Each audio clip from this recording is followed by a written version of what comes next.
Hey, how you doing? I'm doing. That was a stressful drive, and I am surprised that I did any of the shit that I did when I got home as quickly as I did, and here I am. Nice. You're professional. I've I tried my best. I had 2 dogs and 4 cats waiting, and the only reason that my hair is done is because my lovely niece Sophia did it. She said hi. She's like, "Can you tell them that I did your hair?" "Absolutely, girly, I will tell them." Nice. Sophia did my hair, and Parker also wants to be mentioned, so hi, Parker, my niece and nephew. All right. Great. Oh my Um, goodness. hold on a second. I need to put on a sweater real quick. It's a little chilly still. Okay.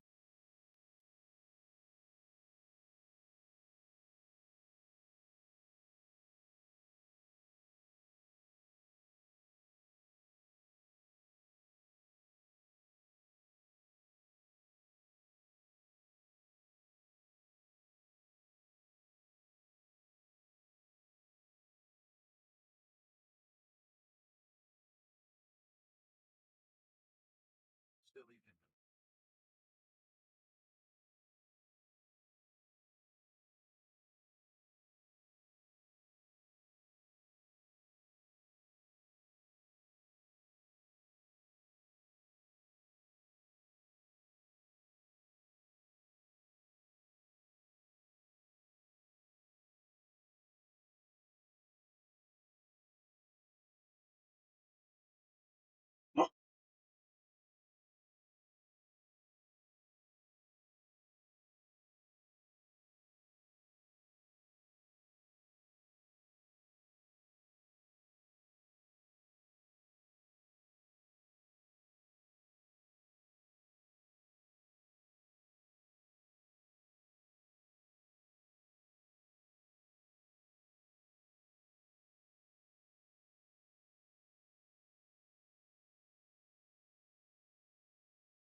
Thanks.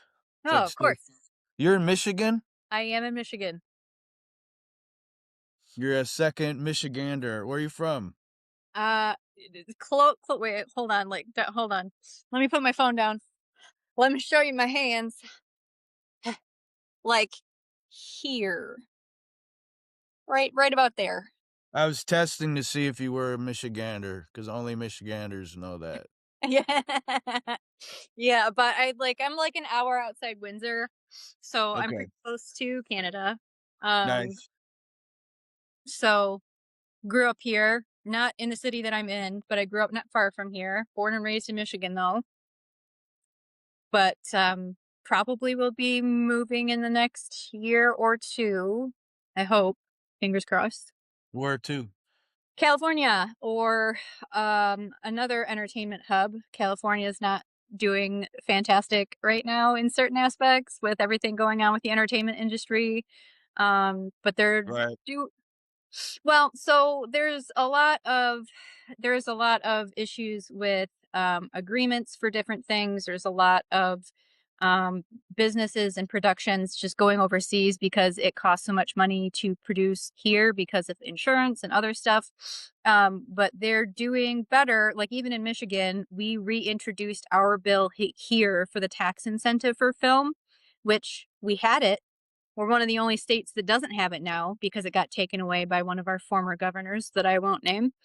Um, a little salty about that one. Um, but LA is doing better. Like there's a big rally and there's a lot of people that are trying to get productions to stay there. Still overall, if you're comparing productions countrywide, it's still the hub, where everything is most Right. recorded at, but I need a change of scenery anyway. Michigan winters are very harsh, and it would be sad to just only ever live where you were born ever. So Yeah, YOLO. I think to appreciate it more, you should live somewhere else for a while and then go back. Yes, that's usually we call it the rubber band theory here. Most everybody that leaves here usually comes back at some point. Yeah. So, whether it's temporarily or not, somebody always comes back. I mean, our summers and our falls are beautiful. I Mhm. live around lakes. If you hear any fireworks going off, that's why, because there's parties on all of the lakes surrounding me this Sure. weekend. Um, in the fall is gorgeous. It's like I would say probably the most beautiful, if not top 3 most beautiful fall foliage drives in the country. And, I love it for a lot of different reasons, but there's a lot that's left to love. Yeah. So, but and then just experience, living out of state and having a different Uh, experience, having different opportunities, different networks, things like that. right. How are you in your 20s, 30s? I'm in my 30s. Yes. Okay.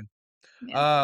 I only asked because, like, you're still really young, so you could do a lot of shit, leave, and then come back. Like, LA will make you appreciate it because I'm born in Southern California, and it's a really fucking hard place. It Just is.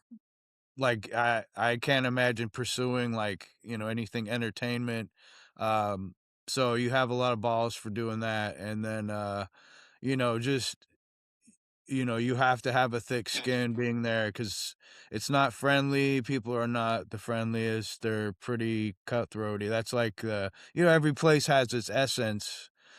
And even there's if you watch the behind the music with the Red Hot Chili Peppers, Flea mentions that LA's a cutthroat, backstabbing shithole. Oh, Uh, I mean, I have no, like, surprise when it comes to what it's gonna be like, or that it's a really terrible time in most people's opinion to enter the industry, but for me, it's the right time. I did the opposite. I tried to do the normal, quote, unquote, "normal living thing." I tried to make a career out of things that I could do well and survive in and have the partner and the family and kids and all of that, and every 4 or 5 years, like, I mean, on a cycle, it fell apart. And, yeah. more and more in life, it's become more apparent to me that it's my gifts, ever since I was a kid. I mean, acting and performing and art and all of that has been like at the core of just me, just as who I am as a person.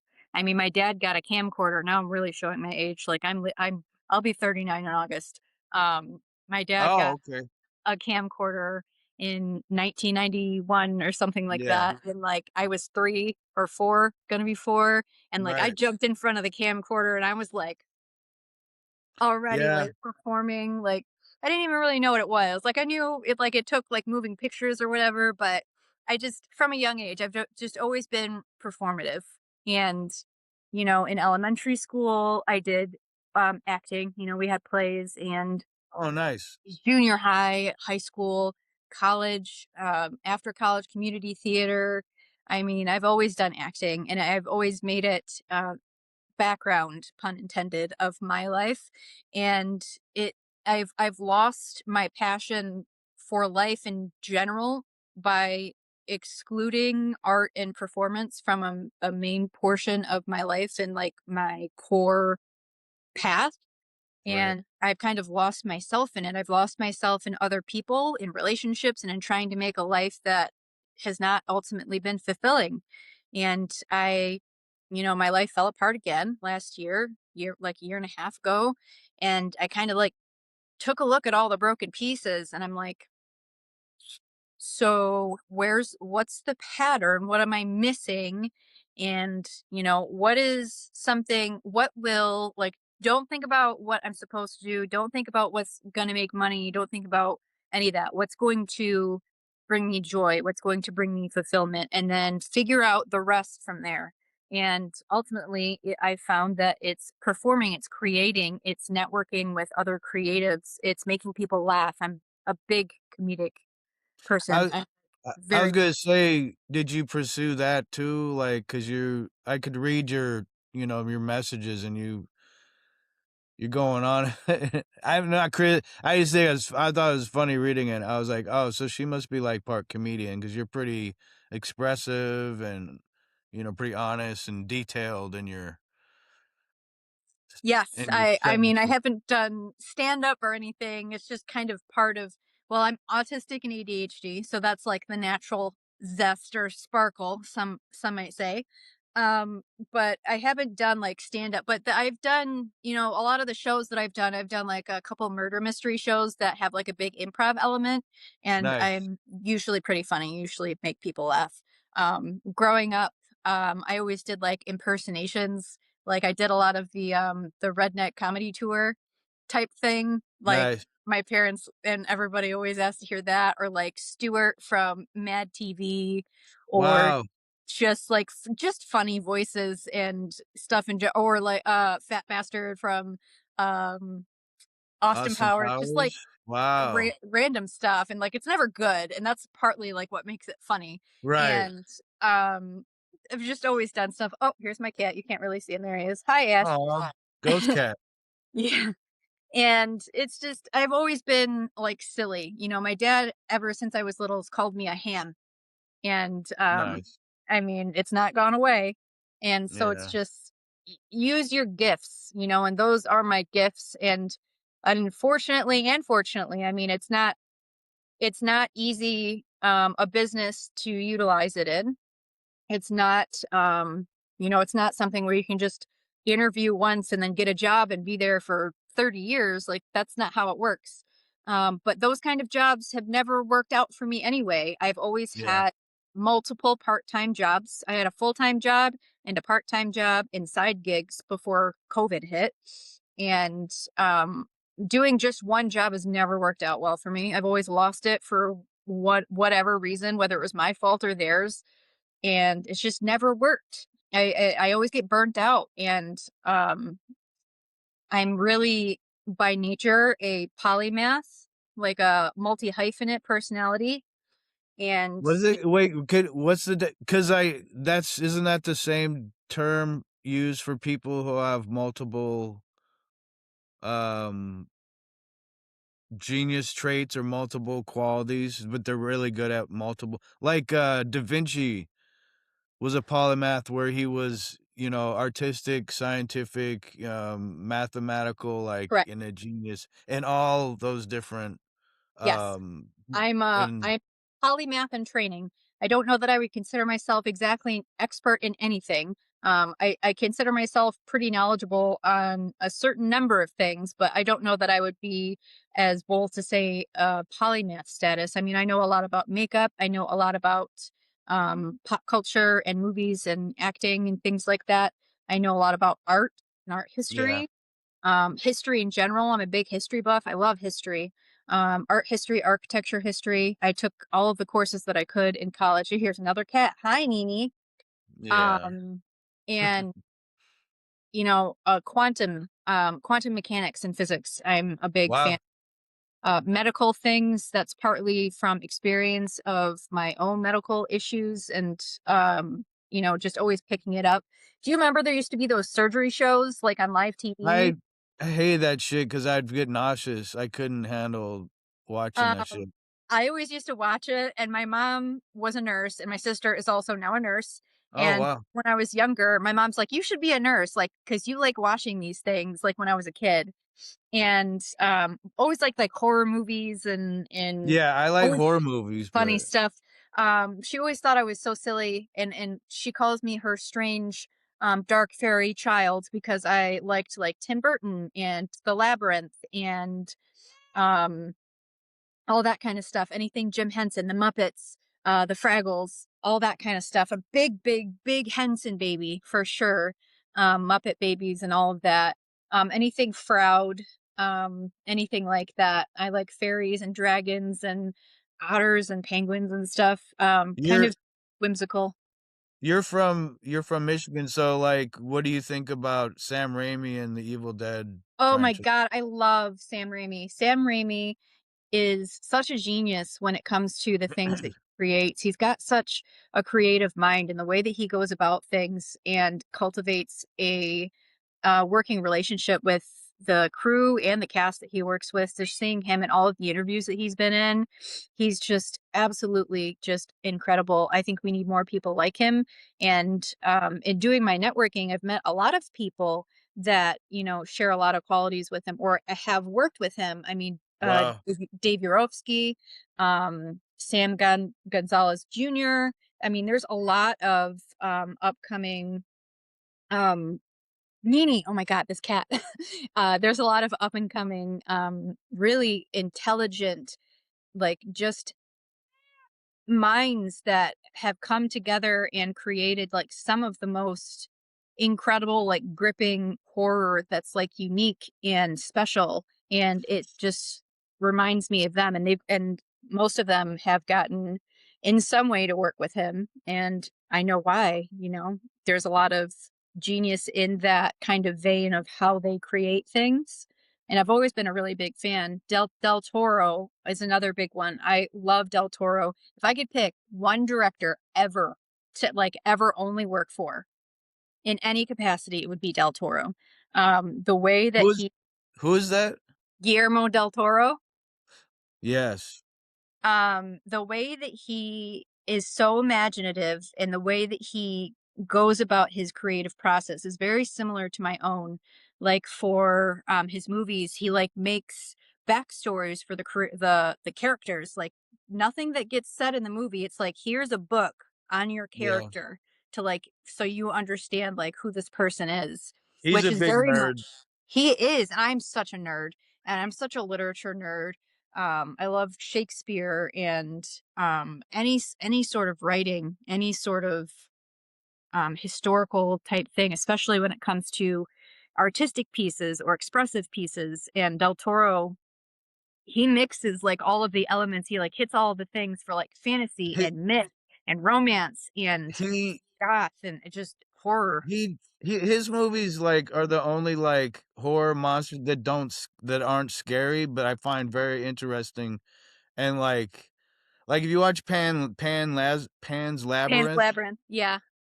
the monster in that movie is the girl's, Father, father, because he's a yeah. fascist, and then he brings in what I like is he brings in, um so that's Spanish related historical stuff, and then he's got, Chronos, which is weird, and then, but all the yeah, he's very unique and all this, but he's all about monsters. I love Frankenstein, like, he breaks it he's intelligent, and, he has a very unique, approach to it, and it's very he has his own style now where it's his movie you can tell by the design of the costumes and, Oh yeah. um I mean, Oh, for sure. He if you uses watch Hellboy, people, which is great. He uses a lot right, of the same people. Like, he used Tamara Debrel for a lot of the production for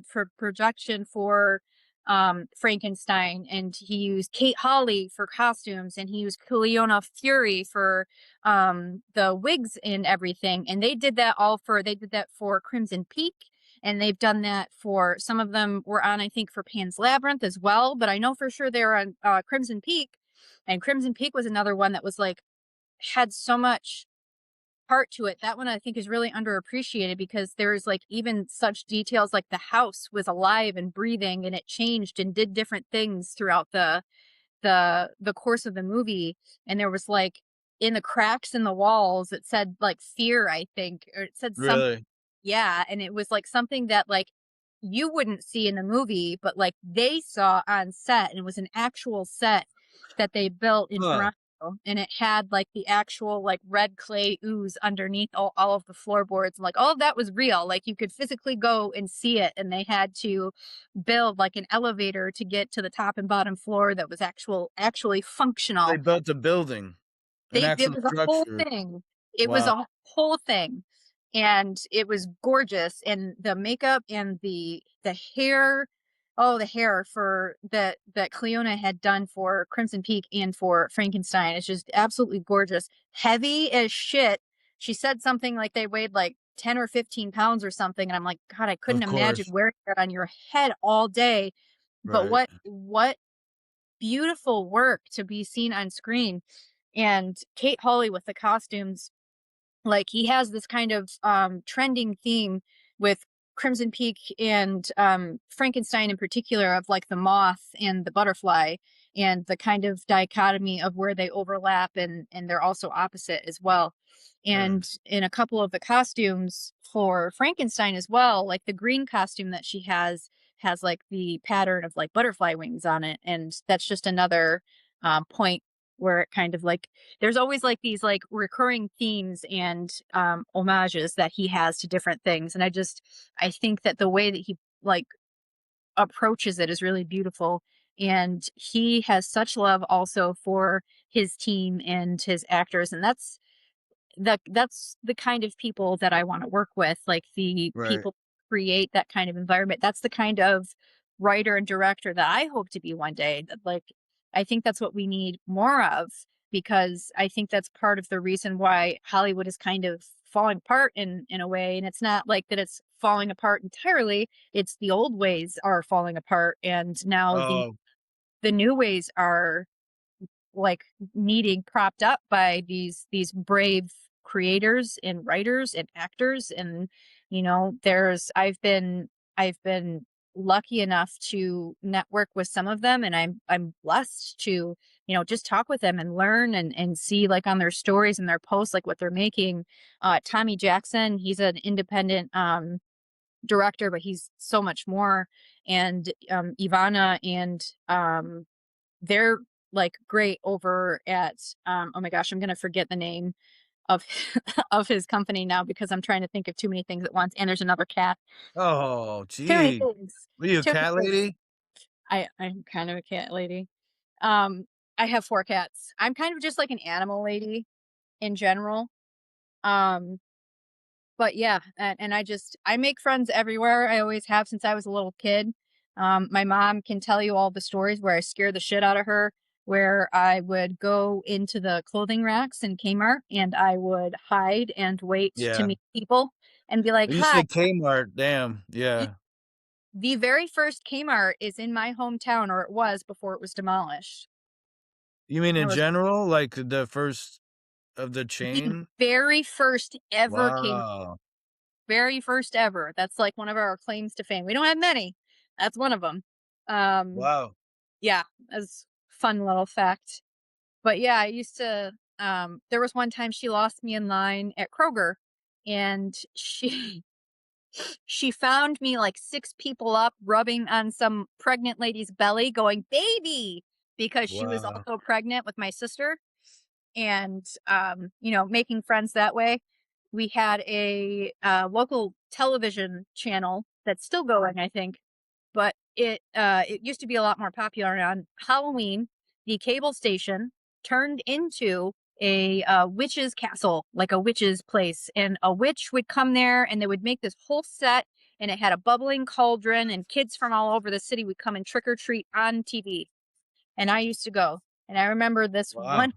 one particular year, I was dressed as like a hobo clown, and I was making friends everywhere in line, behind stage, and asking, "What are you doing? I like what you're doing."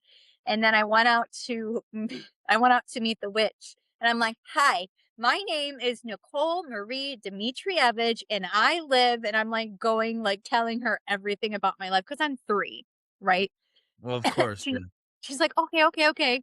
Like, "What are you dressed as?" Like doing the whole witch spiel. And I was like, I like your dress. I like your broom. I like your hat." Like just like being friends. I was like, I have a stuffed witch. We can be friends. She looks like you, because ever since I was a kid, Halloween has always been my favorite. Anything that you get to dress up and act and play and create. And I remember she had a cauldron that had like actual nitrous in it. It had like the frozen, what is it called? The ice, the dry Oh, ice. dry Dry, ice, yeah. it was in there, and I dropped it in there, and I went to go reach for it, and she goes, "Oh, no, no, no, no, no. That's got a special Wow. potion in it. Let me get you a new one." And Yeah. I was like, "Okay, I'll come back and we can hang out and be witch friends." And that's just like the kind of person I've always been. And it either people love it or they hate it. There's no, I'm very polarizing. It's just one of the two. I even have a black cat. That's the witchy in me. Yeah. Um, but that's kind of the reason why that's another reason why I'm going into this is because I want to work behind the scenes and in front of the camera, because I like doing art and makeup. Like, I do my own makeup, I do my own hair, except for today, Sophia did it.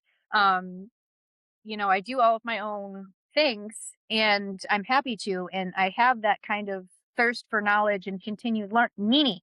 I have that continued thirst for knowledge, and I pick things up pretty easily. Um, and I want to learn more about that. And even growing up, I was doing things that you would do on a movie set, and I didn't know that they had names. Like, I would always have a camera. There's things that I always had on me growing up. I always had my camera, whether it was film before digital, and then a digital when it was time.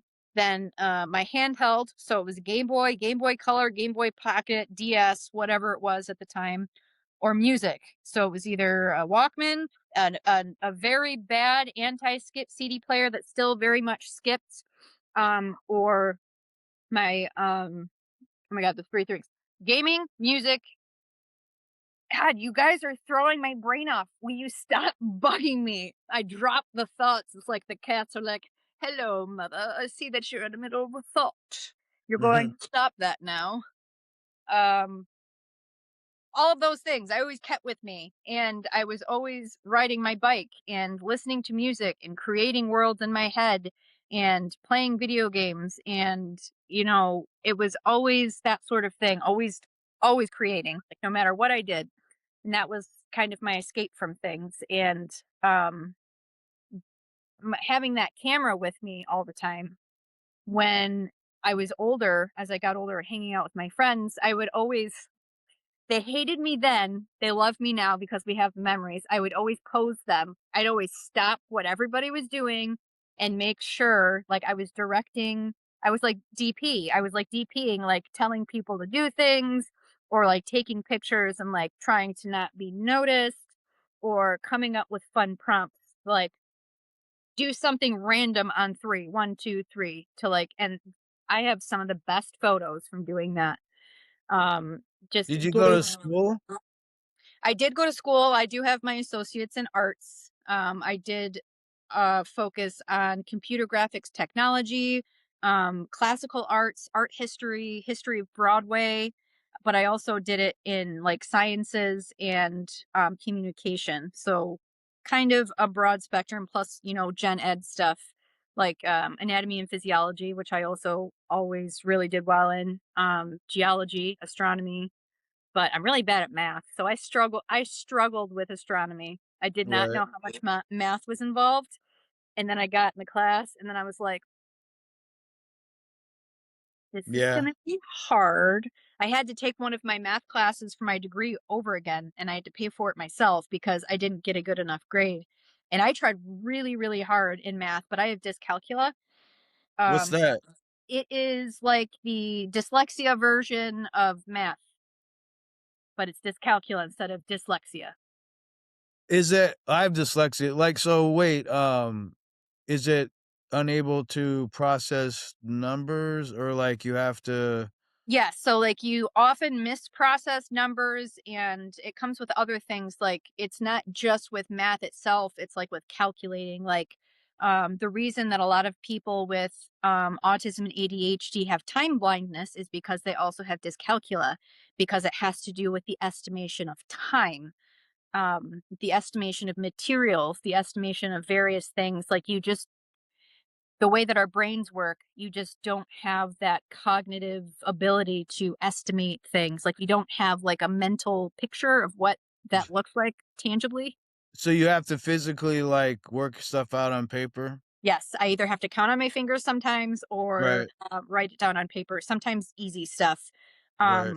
My dad is a machinist, so he has a very high level of math, and he has taught me some tricks to be able to do easier things like percentages. Like, if 10 is, Ugh, part of I this can't do 100, percentages. yeah, doing it that way and figuring that out.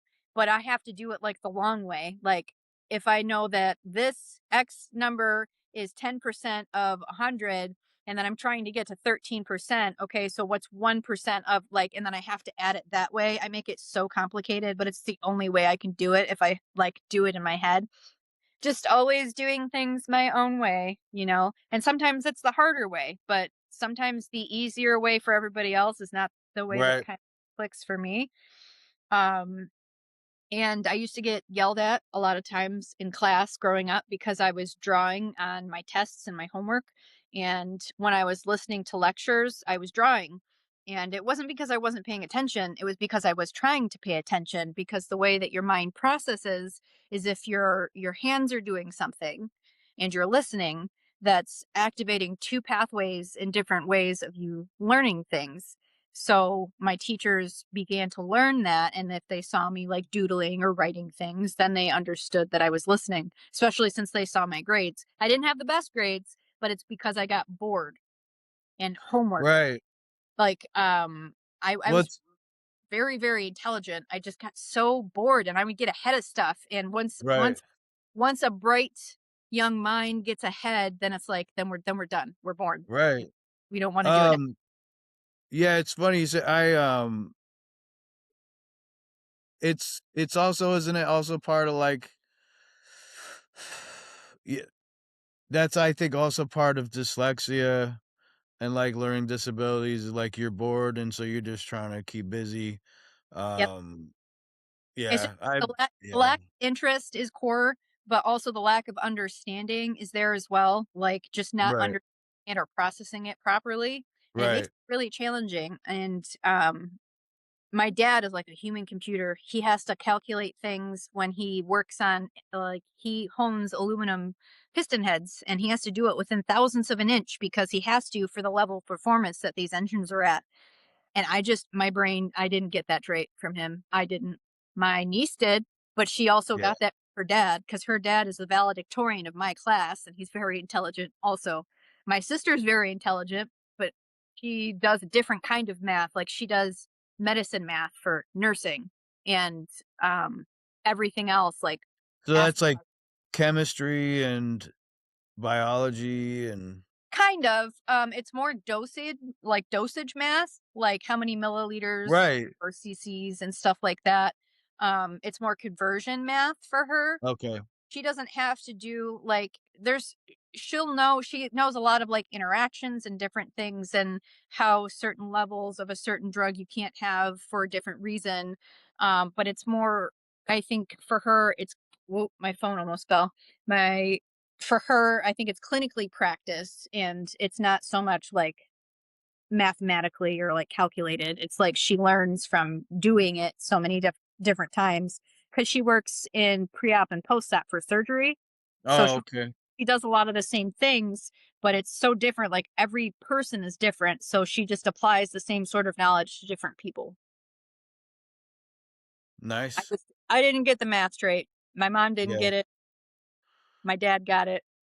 Right. It's not for me. I got the colorful, full spectrum, creative, funny gene, the funny bone. I got that. That's yeah.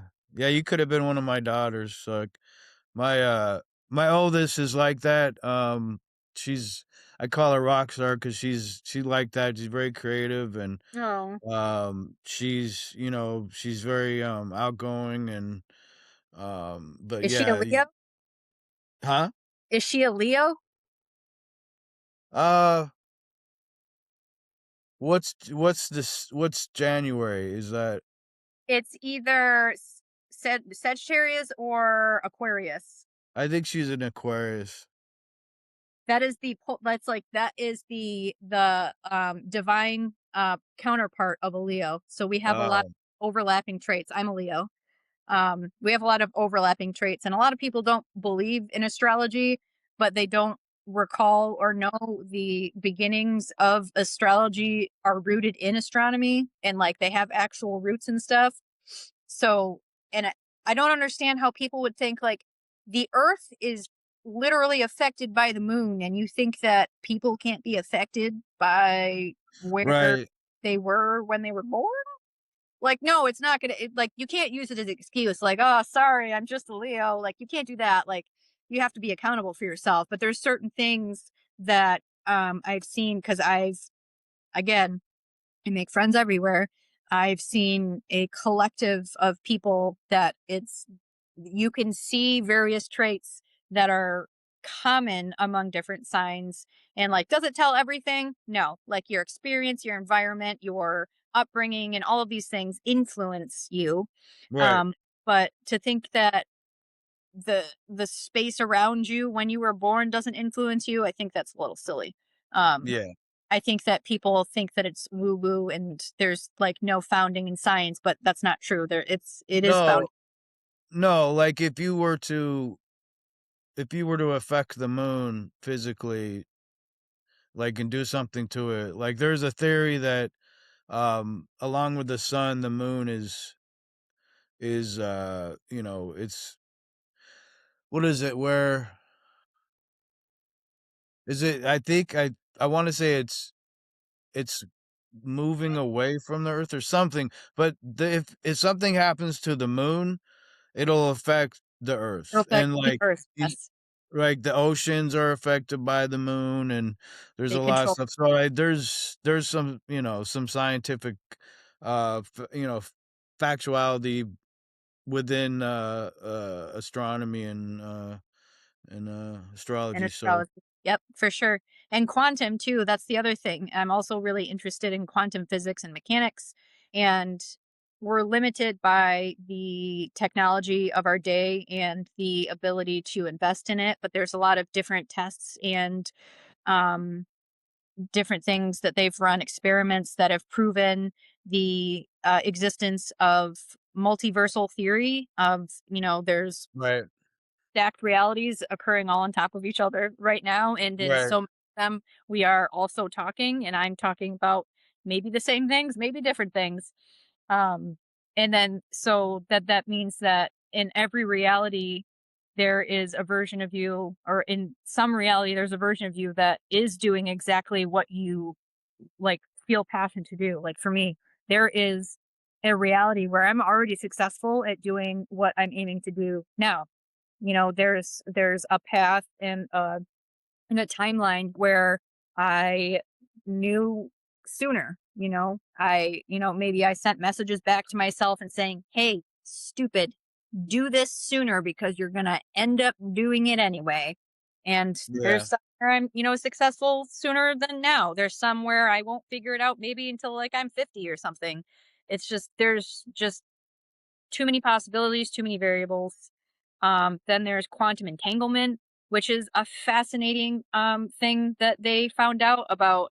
You can separate particles and put them on different sides of the universe, and what one does affects the other. And they found that to be true. And um, quantum physics says that a particle or anything is in a questionable state, in a variable state until it is observed, and then it has to make a decision on what it decides to be. There's all sorts of crazy stuff with quantum physics, and I think that people don't realize how much it actually is affecting our reality every day, because I also think that's woo woo. But everything that have people have ever considered woo woo, magic, science, um, you Well, know, manifestation, all of it, right, that's all that it is. It's science that we didn't yet have words for, whether right. it's, religion, I think to an extent is crossed there. They turned it into something. I think there's 100% a lot of science there, but there's a lot of diehard, theologists that are just not willing to go there with you and cross the border between science and religion. I And I don't understand that about people who are religious, but they're not accepting of, like, especially within Catholics and in Catholicism, where they wiped out a lot of the fantastical stories within the Bible Mhm. and cut it up, but still had a lot of a lot of the gross, stories, so the I stories never that understood benefited that. them. Right, and you know, and it's like, well, I might still believe in anything if you had, like, kept everything intact and been truthful. Right. You know, you can't get rid of the Book of Thomas because you don't want people to know Jesus was a brat and, like, you know, would rage out on people and bring them back, or, you know, like, it just, and but these are the people that are so stern on that shit, and it's like you're the people that, like, want everybody else to believe in a higher power and spirits and all this stuff, but you deny science and you deny stuff, and, you know, like, if you read the Torah or Quran, the Quran, there's, like, scientific explanations of things, but 100%. because of your bigotry and your hatred of other people, other religions, you're gonna just ignore all that shit and focus on you, and that's the thing I don't understand about religious people is to be so ignorant. I am 100% in support of people who find um peace, and they find bonding, and they find their path, and they find solace in religion. I was born, baptized, raised in a Lutheran church, and I enjoyed my time there mostly for the community. And my parents, bless them, pun intended, but they Stark Tony Stark, mini Iron Man, please. Um, they said that I've been asking why since I could talk. That was probably my Yeah, second word, why. And in all of my religious teachings, it was no different. And I always asked why. And I always my thought is that, the Bible is such a dated document, and it has been written and rewritten, and it's right. been amended by so many people for so many different reasons. And if you look at some of the very outdated um teachings in there, like, think about who it benefits, and it what Yeah, time that it was written, and who it would have benefited. And 9 times out of 10, it's not women. right, And, a lot of people, even women, use religion as a shield to be an asshole, to be a bigot, to right, be narrow minded. And that's not religion. That's not what religion is about. And right. that's not what God's teachings were. And I love when people try to teach me about God as if I wasn't, like, born and raised in a Lutheran church and confirmed and had my first communion and was baptized. Like, I've been there, I've done that. Like, I'm an adult now, and I do believe in God, but in a different way. I think that all of the gods that people think are real exist. Whether they're the same person or separate beings, I don't know. It could be all of them. It could be this. It could be the same thing. They could be like Loki, and they could like could be one being that translates itself into whatever form for that people that understands them For that the period of best, time, for yeah, that period of time, for that kind of person, for that language. And then humans, as we do, fuck it up. yeah, I, I've been working on a story for a while, and, basically, like, way I explain it is the different gods are of different periods of time, and they take turns, and then they come back, but the Christian God, um, he just takes off, and he just checks out I and don't goes blame them. against. Right, well, I have, like, this is why I consider myself atheist. I grew up Catholic, and, if you go based off of, like, Christianity and the modern day, whatever, you know, religion and how people preach it and all that, they cut out everything, like, it's very sexist, so it's like, "Oh, you don't wanna talk about Jesus' first messengers?" Well, they're all women. You wanna All talk women. about all his homies were all the prostitutes, and, you know, and it's like, you don't talk about that, you don't talk about, like, how he was just a big socialist hippie who went and fed everybody, and he And didn't he like was not capitalism, white. and he Not white. wasn't I mean, there's that too, there's, Christian white nationalists, like, or, Christian Zionists or fascists, like, they ruin it, that's like Zionists, ruin it for Judaism, and, it's like, you're not even following like Islamic, They use it as a weapon. right, and so, and it's, it just kills me, but I just my personal belief is, like, if there was such a God, like, there's nothing happening to punish these people who go and tarnish the name, the word and all that shit. And, like, you can elect a guy right now who all these Christians worship, and it's like, it doesn't make any sense, but it does if you read the Bible. Trump makes a lot of sense, but I'm But not not trying in to the way en they think. right, Not in the I'm way not they think. right, and I'm not trying to enter that, in the conversation, but, it's just with religion, it's just crazy where, like, it's a crutch that people use to, defend any of their horrible actions and beliefs, and, 100%. and It's a shield. it is, And so the I the just people who voted for yeah, Trump, they don't like to hear that they were preyed upon because that makes them sound weak. And rather than admit that they were horribly wrong, doing horrible things, voting for a horrible person, they would rather keep their pride and not be taught that like you were a sheep, you were taught, you were convinced of something otherwise. And there's a lot of people, it's just in my nature. There's a lot of people who voted for him that have my heart in a way because some of them genuinely didn't know any better and they listened to the good in what they thought that he was going to do. They thought they were genuinely making a good choice. Those people, a lot of them have come around and have admitted how regretful they are and how they've converted. My friend that I was visiting today and helping her with her makeup, we were talking, her stepdad was converted from a Republican to a Democrat, and he was diehard Trump for a while. And it took all of his kids between, his wife and himself, their kids sitting there talking about stuff in front of him in order for him to realize like, how backwards he had it. And, I have unfortunately some Trump supporters in my life that, uh, that's all I'll say about that. It's unfortunate, and it's a point of contention to the point there's certain topics you have to avoid, because as you can tell, I'm not someone who stays quiet on yeah. injustices, and it just causes fights, and we just avoid I that.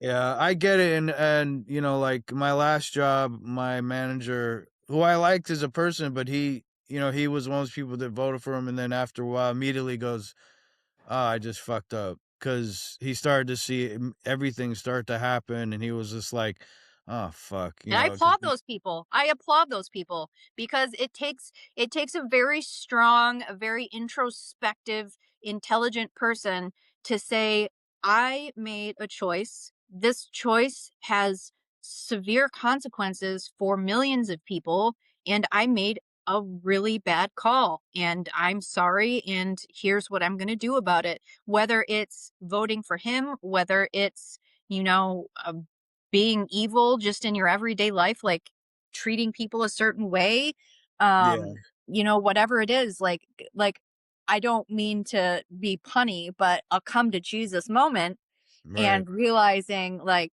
they really did something horrible or they did something that they really have remorse for that had consequences that far extended their own life. And I applaud those people. And do I forgive them to a point? Yes, I do.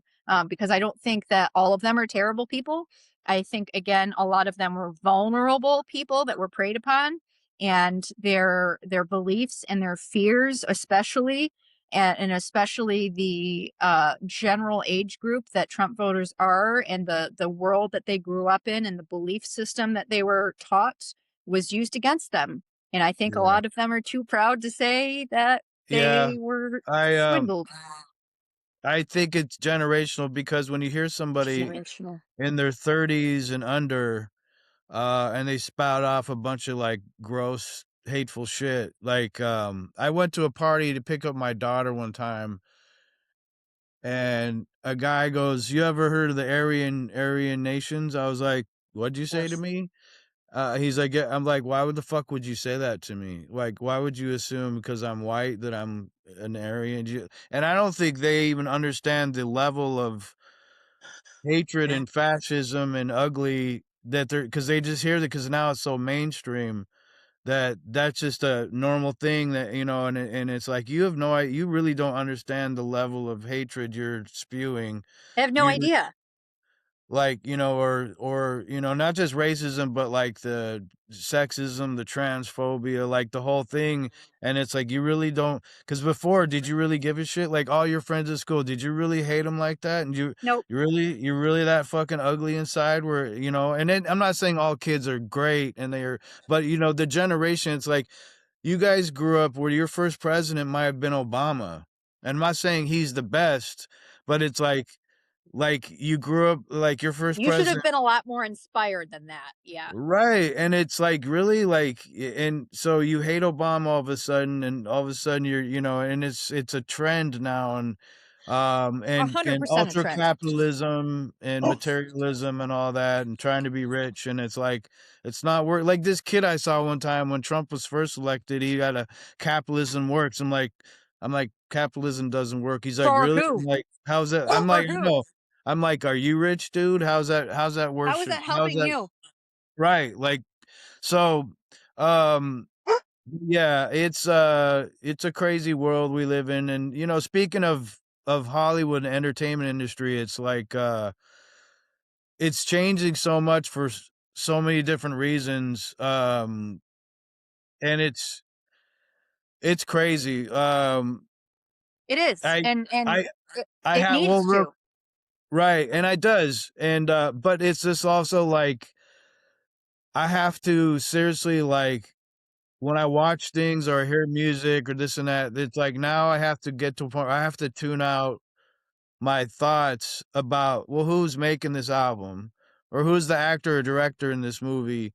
Oh, and it's like, and it could be like something you really like. I love Marvel, but in the last Captain America, they cast a real Israeli soldier to play an Israeli, and it's like, "You really doing that now? Okay." Like, and so, you're watching Wonder Woman and Gal Gadot, who's like an Israeli. I have issues with like, Israel right now, but there it's very politically heated, or like you find out, oh, so and so voted for, it's always like they voted for Trump, and it's like that's part. And I always look at it, what's a bigger thing than just that one person?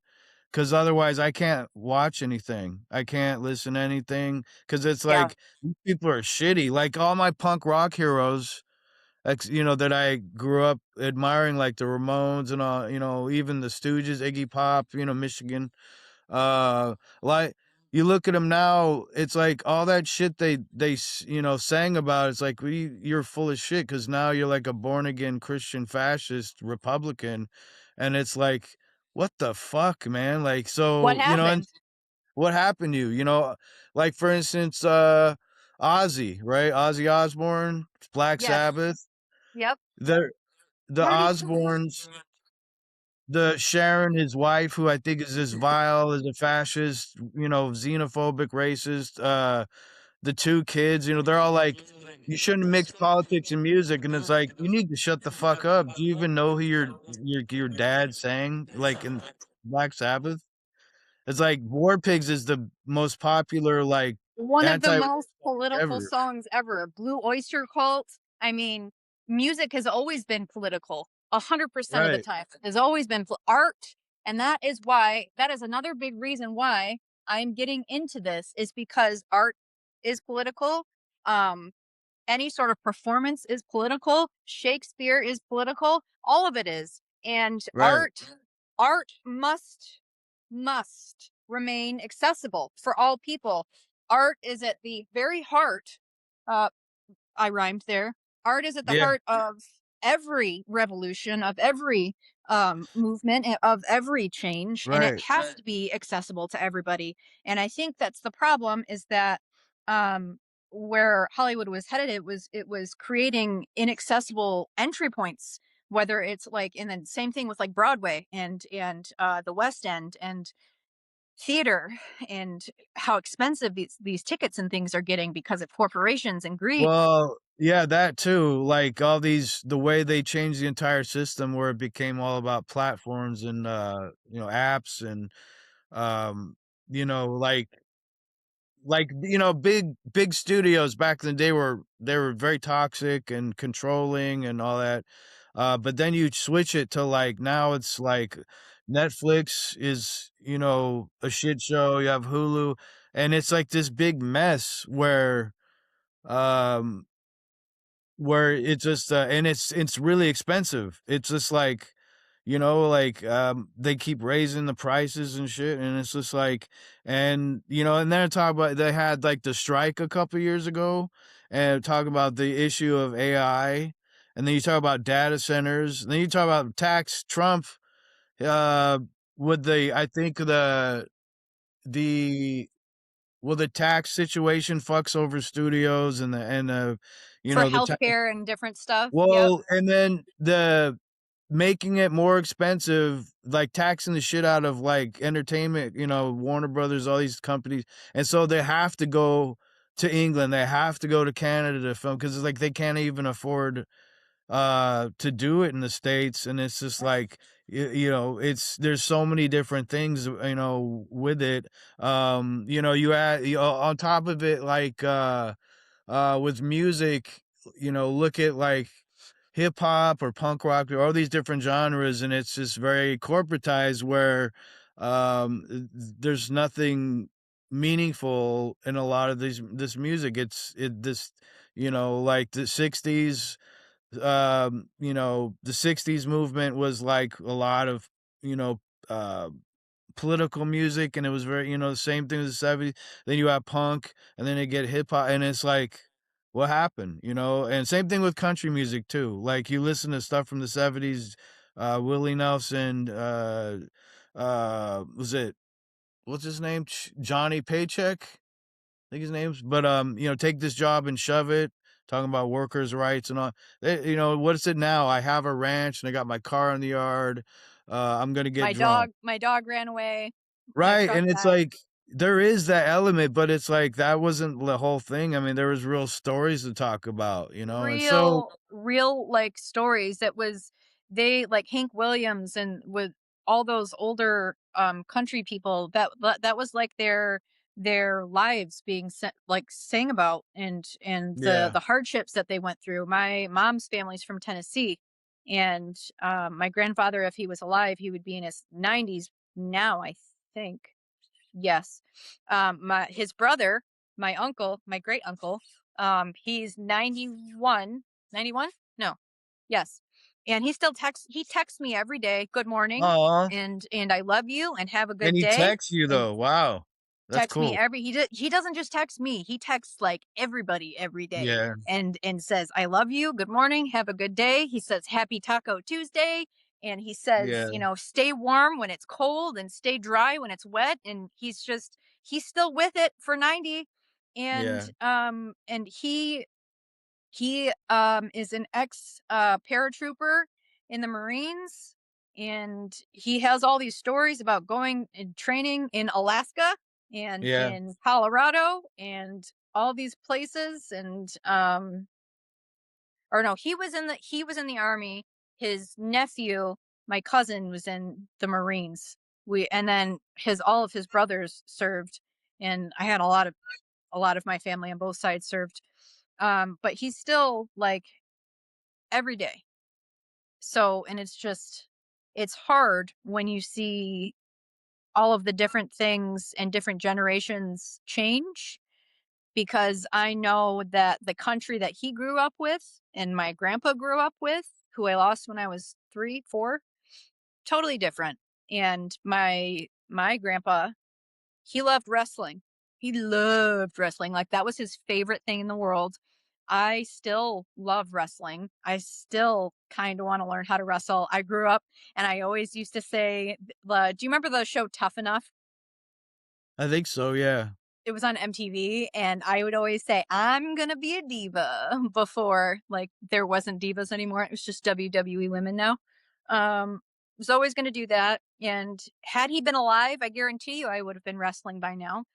Yeah. But even that, he would have been outraged at the things that he's heard about McMahon and Hulk the Hogan and, like, how they treated the Hogan. wrestlers, and Sean McMahon is, a Shane Mc is it Sh yeah, he, Shane McMahon is the son, Vince McMahon is the right. dad. Vince McMahon. He's a serious piece of shit, and, like, they get treated like literal machines and get thrown out, almost worse than how they treat football players with as far as, like It's sad. They and utilize people as fodder for the cannon of their industry to make them money, and then once they are no longer useful to them, they get released. Or if they can't figure out what to do with them, instead of cultivating a working relationship and creating something that would be meaningful and also right, bring them money, they release them. And yeah. I'm just tired of all aspects of the world of entertainment, especially when it comes to women. It's getting better, it is getting better. There have been some really big strides and changes when it comes to women, but there's still like Autumn Duwald. She is the first woman of color to get the Academy Award for best DP for Sinners, Oh, and wow. that's crazy to me. That I Ryan mean, Coogler that's is such Ryan yeah, I was Coogler get is amazing. he's great, like, and not just for what he does, but, like, he how he treats the cast and the Oh staff. my god, every story that I've read on Crew Stories or, on Reddit or anywhere or seen back, behind the scenes things, he is just he's such a servant of his people. He's a leader within his people. He's not in the front of his people pulling, he is within them, like, with them. He Right. wants to create something with those people and, like, with, Delroy Lindo and Michael B. Jordan and all of the Yeah. people that he worked with Sinners, there's both sides have said how much that they appreciated the environment where they could cultivate and create like their own version of these characters, especially for Michael B. Jordan. He did Fruitvale Station with Ryan Coogler, and that was his first feature, and they go way back. So they have like that Yeah. long-standing history. Another person that I love for doing that is Mike Flanagan. He works with a lot of the same people and has that working relationship. Like he just did Carrie, and now he's doing The Exorcist. I think And I heard of him. Mike Flanagan, He's a director or no? yeah, yes, Yeah. he is. He is a very, very like he's another director that I would love to work with. The kind of sets that he cultivates with all of his actors, and he gets everybody together every day at the beginning, and they all kind of have a huddle together. It's not just like, the DP and the producers and him. He gets everybody on set. So everybody is on the same page on what's happening in the scenes that day. And, they play music and they dance. And that's also with Chloe Zhao. She also cultivates, and I love her as well. I would love to work with her, where she cultivates a safe space for people to be vulnerable and like going through Hamlet, because Hamnet is a very, very like um heart-wrenching story. Hamnet will like just watching it is heart-wrenching. I couldn't imagine making it. She had Yeah. like mental health people on set. They did dance takes where they did entire like that one of them went viral where they were dancing on stage and dancing to music and just letting go and just being people together. Um and just being like very on the same level as those people. And Mike Flanagan is very much that kind of person. His wife, Katie Seagal, is always in his features, and he works with a lot of the same amazing actors like Rahul Kohli. And there's just such a long list of people that he works with. She would tell Ejiofor, also a great actor. Like he gets to work with these people and continue to cultivate these amazing relationships. And they might not always have like box office stardom or win Academy Awards and things like that, but they're always successful and they're always well known for what they do and the kind of stories that they tell and the way that he tells stories. And that's the kind of thing that I want to be part of, especially as a female, because there's Yeah. just not enough. And Katie, his wife, has gotten into. She has her own company, where she represents, I think it's women heads of departments, and she uplifts them in that way.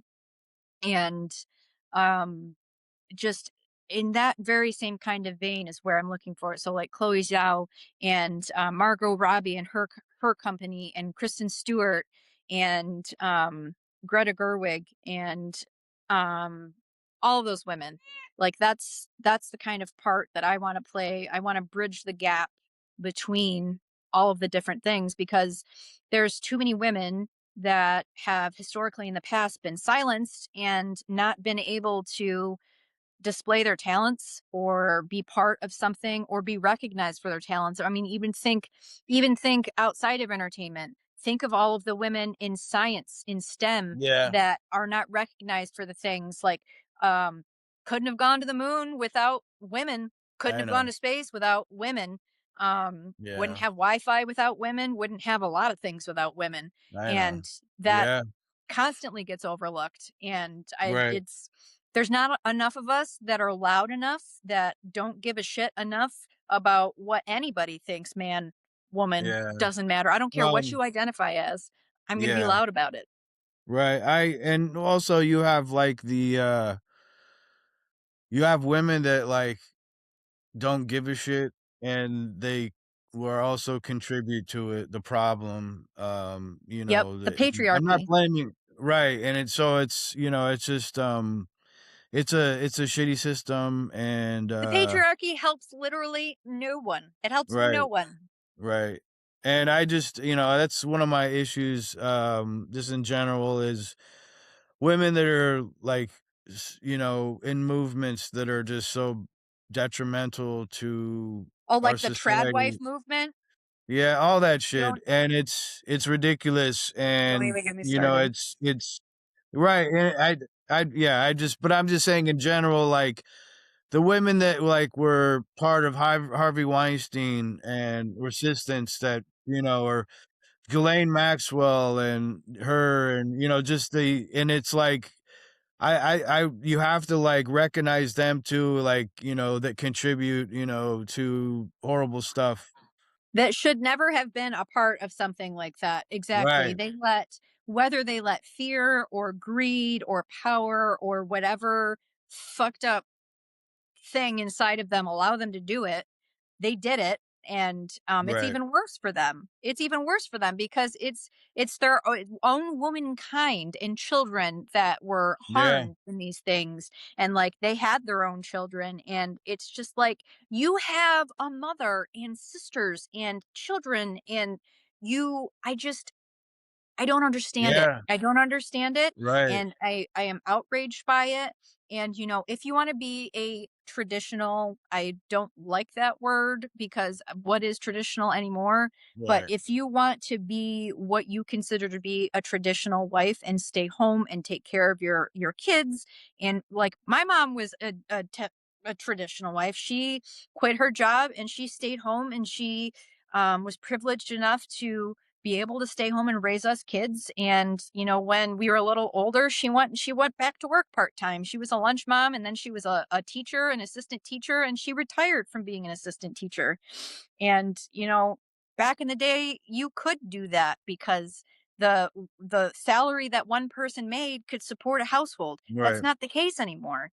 That's not It's the case just for a long time. right. It's not realistic, and it's not reality. No, it's not, Single and it's not parents. for everybody. And even back in the day when it was the norm, I mean, how many women were trapped in that? They couldn't have their own money, they couldn't work, they couldn't go to school. So how many women do you think actually wanted that? there's a Right. lot of women that didn't. They were just trapped in that. And my grandmother, unfortunately, was one of them. She was the second eldest of 10. She was born here in Pennsylvania, but her family, her parents are from Yugoslavia. Her parents conceived her and her older brother in Yugoslavia, came over here on the boat, naturalized in Pennsylvania, and her parents got sick, and she had to leave her job working at a factory to help care for her parents and the rest of her siblings. And that never stopped because then she met my grandfather, and then they got married and had my uncle and my dad, and they were older still when that happened. And my grandmother never worked another day in her life. She never got her license. She never left the house. Once he died in 1980, she was on her own, and she had neighborly friends and stuff like that, but ultimately she just stayed to herself. She was a product of that generation where she didn't have any life skills. She was too old and just not interested, and she just lived out her life. She was happy. She read all of her gothic romance novels and watched soap operas on TV and made Mhm. ham and cheese sandwiches and had black coffee with sweet and low, and she loved us very much. We lost her in 2017. She was 96 years old, Wow. and that's where my last name comes from, is from her. And it's her husband is from Yugoslavia, born and raised there, and he and like I have such a tie to history because he and then like this fascist stuff because my he fought in World War II. He fought for the Serbians, which were the Allies, and he was captured. He was a POW in Auschwitz for the Wow. time that he was there. He escaped with the help of one of his friends by trading with the guards before it was liberated, and he came home and he drank himself to death. So like And perpetuating any of these harmful things, whether it's trad wife in the toxic manner in which it's presented, or fascism, or whatever the case may be, it still harms people to this day. Like there's still, generational trauma, they say, spans genetically 50 generations. And I am generation two of, yeah. and I mean, maybe even generation one, because, my parents have their own trauma, and Right. it gets passed. They do the best they can with what they have. But it ends with my sister and I. My sister, god bless her, she's got a very strong will, and she's making sure that she doesn't pass any of that along to her kids, and she does an incredible job. And she's one of the strongest people I know. I am blessed to be surrounded by people that are very strong like that. My best friend Stephanie, she has 5 kids, and she has, autoimmune conditions, and she works on helping women with those conditions and, working out nutrition. She's a nurse also.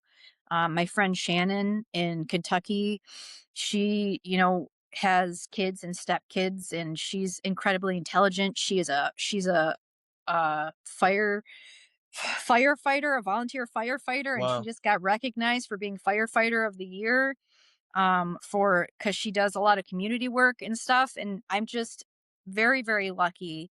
And, I know I talked earlier about not being as religious anymore, but I still think that blessings come in the form of things other than just God. And I think that that comes more Mhm. like the universe, I think, blesses us. I think that it comes from a multitude of places and beings and energies. And I'm very lucky to have these people in my life. My best friend, Dawn. Oh my God, I wouldn't be here without my best friend Dawn. She gets me out of bed every day. Um, and she's like one of the only people that continues to like make sure, like, hey, you're gonna get out of the fucking house and do something with me. Hey, we're Yeah. gonna go do this thing. And she's the person who I will be moving to California with. Um, Nice. we're in similar life stages right now where our lives kind of fell apart, and we kept on we're both very highly intelligent, strong Leo, independent women. And we realized like our gifts really lie in entertainment and in creativity and writing and speaking and performing. And that we just don't have the kind of opportunity that we need here. And whether the market or the environment in California gets better or not, like it's not here. So Yeah. this. We're going to be making our way doing things, and we know it's not an easy choice, and it wouldn't be a good choice if it was easy, because then Right. what are we learning? Like what's being challenged?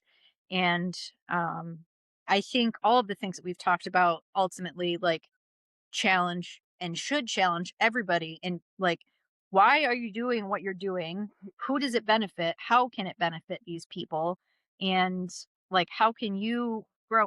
Marty, yeah, I said your name, Marty McFucking Fly. Yeah, I said the whole thing. Go get in your DeLorean and uh it just, how can you benefit? How can you change? How can you learn and grow? And I think that social media and the internet and all of this like brain rot type stuff has really taken people away from themselves. Yeah. So they don't feel comfortable here thinking like Yeah. on themselves, being introspective and thinking like, how can I change? How can I improve? What new things can I learn? How does what I do contribute to society? How can I pivot that? Because people get too comfortable. I am one of them. I will admit 100% that I've gotten comfortable in the past, but it's always blown up in my face, and I'm making a different choice this time. So it's going to be hard, and I'm going to struggle, and it's going to be difficult, but I have faith, and I believe in art and performance and the power that it has for the kinds of things that we are in and are headed for. And especially for women, I think it's just, I got to do it. And then also for my soul, for me, I'm a people pleaser. And part of the reason that I'm delayed in the things that I've done is because I put other people first. Well, this is actually putting me first now. And You gotta do you. I have to. I have to. You have to fulfill yourself. And I haven't been doing that. And I kind of lost myself for a while there. And um that's a scary kind of feeling. Like people ask you like, tell me about yourself, and you like, Yeah. I'll get back to you on that. Like that kind of that kind of lapse in your brain is very scary to go, holy shit, where have I been? Yeah. Like realizing that time has marched on and you still feel like you don't have anything to show for it, and you're still not doing what you want, and you're still not fulfilled. It's like people need to be paying attention to that. Well, you Follow the things that fulfill you and what you're good at, and find where they intersect, and find ways for it to fulfill you and other people, because all of the stuff that we talked about is still very much real. And I think that there's a lot that people can do with creativity, no right matter. on. Well, hey Nikki, I appreciate talking to you. Yeah, This is a good conversation. I'd like to bring you back on sometime. absolutely. And I'm sorry you had to deal with a whole storm and Oh flood, god, but it's okay. Yeah, traffic and everything. We say in Michigan that summer is construction season, and right, it has barely started, and it is already in full swing. So it's okay. It's one of those things. And next time, I will make sure I don't leave the house for our meeting, so that way I'm here and I'm ready at whatever time you decide, and I won't be stressed out from driving forever. right on. Well, thanks, Nikki. You have a good night, and thanks for coming on conversation. Thank you. Thanks for having me. Bye. Mhm.